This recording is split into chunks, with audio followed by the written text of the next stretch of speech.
الحمدللہ استنبول کے حوالے سے وہاں جو اجتماع ہوا وہ کافی سکسیسفل تھا۔ یہ یونیک اجتماع تھا کہ دونوں جانبین سے افراد الحمدللہ ایک جگہ جمع ہو گئے۔ آپ کو تو جب پتہ ہے کہ ابھی تبلیغ کے اندر دو فریق ہوئے ہیں 2015 سے، رائیوین اپنے نہج پر ہے اور نظام الدین اپنے نہج پر ہے، اور جس کو شورا اور امارت میں تقسیم کیا گیا۔ میں سمجھتا ہوں کہ ترکی والوں کی یہ فراست ذہنی ہے اور یہ ان کی وسعت قلبی ہے کہ انہوں نے یہ طے کیا کہ چلو کچھ بھی ہو جائے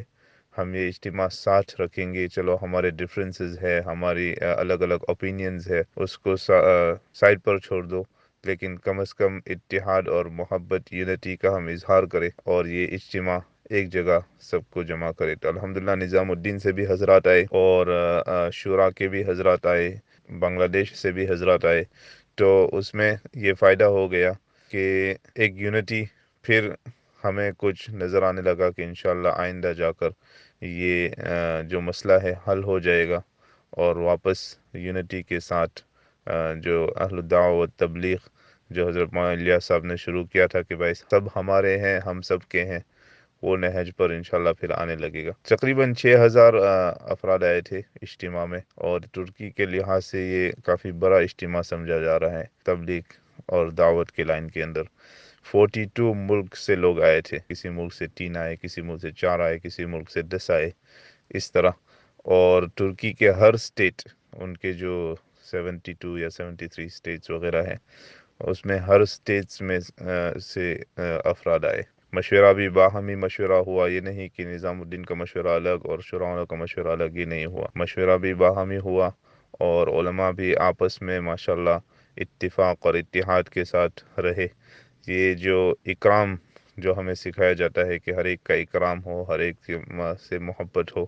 وہ اس کا ہم نے نتیجہ دیکھا کہ چلو کم از کم صفات جو ہم لوگوں کو سمجھا رہے ہیں کہ یہ صفات ہمارے اندر آنی چاہیے، وہ صفات کا عملی درجہ ہم نے وہاں پر دیکھا۔ تقریباً 17 جماعتیں وہاں نکلی 4 مہینے کی، اور 23 جماعتیں 40 دن کی نکلی۔ وہاں پر مولانا احمد لاد صاحب بھی آئے ہوئے تھے جو بھی دعوت و تبلیغ کے بڑے ہیں، ان کا مغرب کے بعد بیان تھا، اور بالکل وہ بیان سننے جیسا ہے۔ انہوں نے کافی اس میں گہری باتیں کہیں دعوت و تبلیغ کے لحاظ سے، اور اکرام کے لحاظ سے، اور آپس میں مل جل کر رہنے کے لحاظ سے۔ یہ تقریباً 2 گھنٹے کا بیان تھا، ترجمہ بھی ہوا ترکی زبان میں، لیکن میں نے دیکھا کہ جو ان کی جو فکر اور کرہن دل میں سے جو کرہن نکلی ہے، وہ جو اردو نہیں سمجھ رہے تھے وہ بھی ہل رہے تھے، وہ بھی جھوم رہے تھے، بس بالکل ایک الگ فضا تھی۔ یہ ایسا لگ رہا تھا کہ یہ بس یہ آخرت کا عملہ ہے، یہ عملہ وہ ہے جو ساری دنیا کی خیر خواہی چاہتا ہے بس، اور کچھ نہیں چاہتا، ایسا لگ رہا تھا۔ تو الحمدللہ بہت اچھا رہا، بس اللہ تعالیٰ دینی فضاؤں کو عام کرے۔